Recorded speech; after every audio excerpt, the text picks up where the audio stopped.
Parce que trop souvent, des accidents avec des armes à feu arrivent parce qu'on présume que l'expérience va remplacer les bonnes vieilles notions de sécurité dans le maniement des armes à feu. J'ai avec moi un bon ami, Dominique Mancé, qui est ex-militaire. Oui. Moniteur PESCOF. Oui.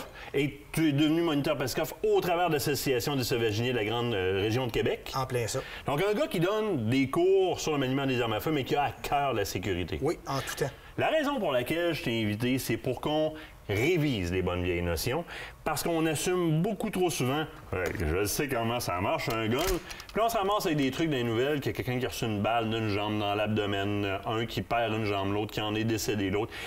Ce ne sont pas des choses avec lesquelles il faut lésigner la manipulation sécuritaire d'une arme à feu. Ça ne devrait pas arriver aussi. Ben non. Puis je veux réviser avec les notions que toi t'enseignes à notre relève chasse. Comment on fait pour s'assurer de manipuler ça sécuritairement? Bien, première des choses, Martin, quand on trouve quand on prend une arme, il faut la traiter. On a un proverbe, c'est le TPTO. Ce qu'on apprend quand on prend notre cours. C'est ça. Avec le cours, nous autres, on monte le TPTO. Le premier T, c'est simple, on dit qu'on la traite comme si l'arme... On va faire de quoi? Je vais en prendre une. Je vais en prendre une. Là, ici, on a un mécanisme levier. Je vais prendre quelque chose de plus usuel un peu. Oui. On va dire que je l'ai trouvé, donc le mécanisme, il est fermé. Il est fermé. Donc, le premier T, donc, traiter l'arme comme si elle était toujours chargée? Comme si elle était chargée. Oui. Fait que là, on suppose qu'elle est chargée, mais on ne sait pas si elle est chargée ou pas. Après ça, le P, on la pointe dans une zone sécuritaire.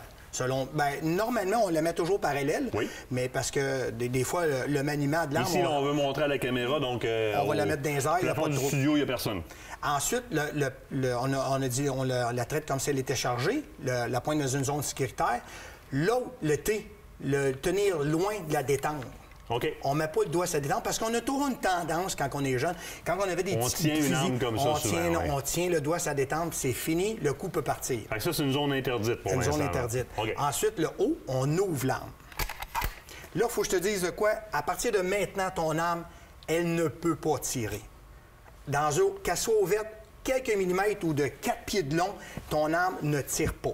Et automatiquement, elle ne tire pas. On va se dire, là, ici, on a une arme à verrou. À verrou. Si on transfère, on va prendre ici, je vais juste la fermer momentanément. Semi-automatique. Semi-automatique. Donc, lorsqu'on parle d'ouvrir le mécanisme, ma culasse que je recule avec une poignée sur l'arme à verrou, ici, je vais venir la barrer en position ouverte. Automatiquement, elle ne tirera pas. Si je suis avec une arme... À levier. À levier. Non, ne bouge pas. Je vais juste mettre ça pour pas que ça tombe. Je suis assez bon, moi, pour faire tomber des armes en studio. Comme élément appelé Winchester, parce que oui. dans le cowboy ou chose en même. Exactement. Hein? Je vais venir tout simplement ouvrir le mécanisme. Donc, je peux voir à l'intérieur du mécanisme. Là, mes armes sont ouvertes. Donc, mon haut est fait. Après, le haut vient... On tombe dans le prouver. Parce que là, il faut que tu te prouves à toi puis aux autres alentours, parce que c'est une arme de quelqu'un d'autre, que ton arme est sécuritaire.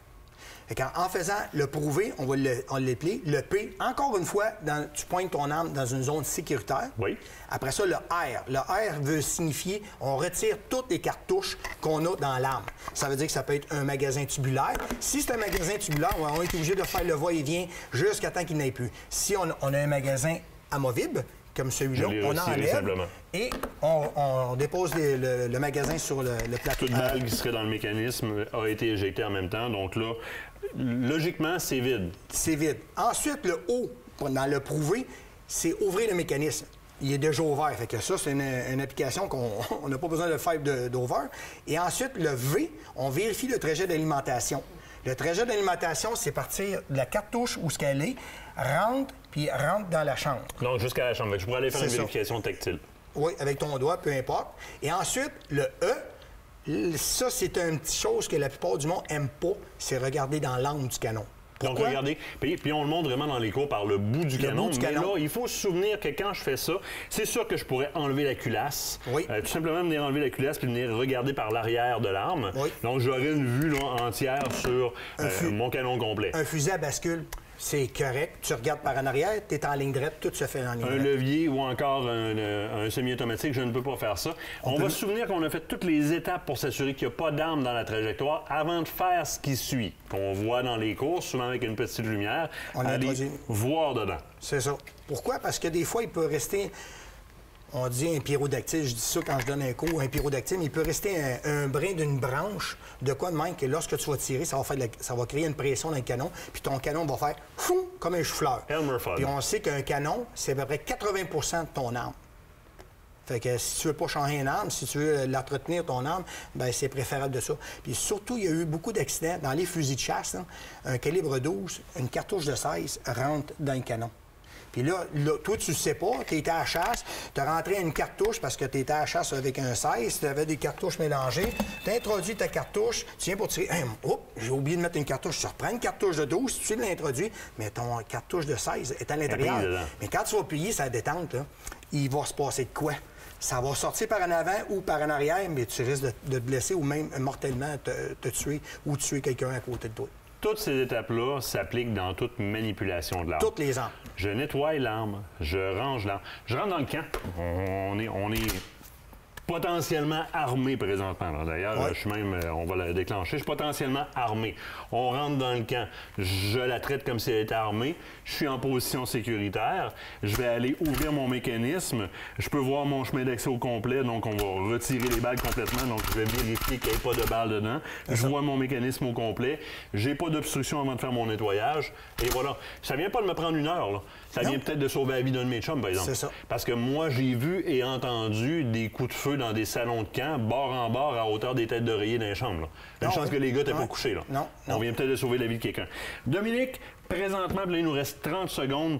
Il se donne toujours des cours pour le permis. Oui. On peut prendre les cours. Ils ne sont pas obligatoires, on le fait en ligne, mais ça se donne quand même en présentiel présentement à la FDCP. À la FDCP, il faut que vous vous appelez directement là ou vous allez sur le site puis vous Sécurité Nature. Oui. Vous bouquez un cours directement pour les cours de maniement d'armes à feu, mais pour l'obtention du permis de chasse, bien, ça se fait en ligne avec le gouvernement, puis vous obtenez votre permis de chasse là-dessus. Dominique, un énorme merci. On va certainement faire des chroniques ensemble, rester sécuritaires. L'autre bord de la pause, qu'est-ce qu'on fait entre les deux saisons de chasse au Grand Gibier, l'Orignal puis le Chevreuil? C'est des choses qui ont mal marché qu'on veut vérifier. L'autre bord de la pause, on regarde ça ensemble. Cette chronique vous a été présentée par la Fédération québécoise des chasseurs et pêcheurs.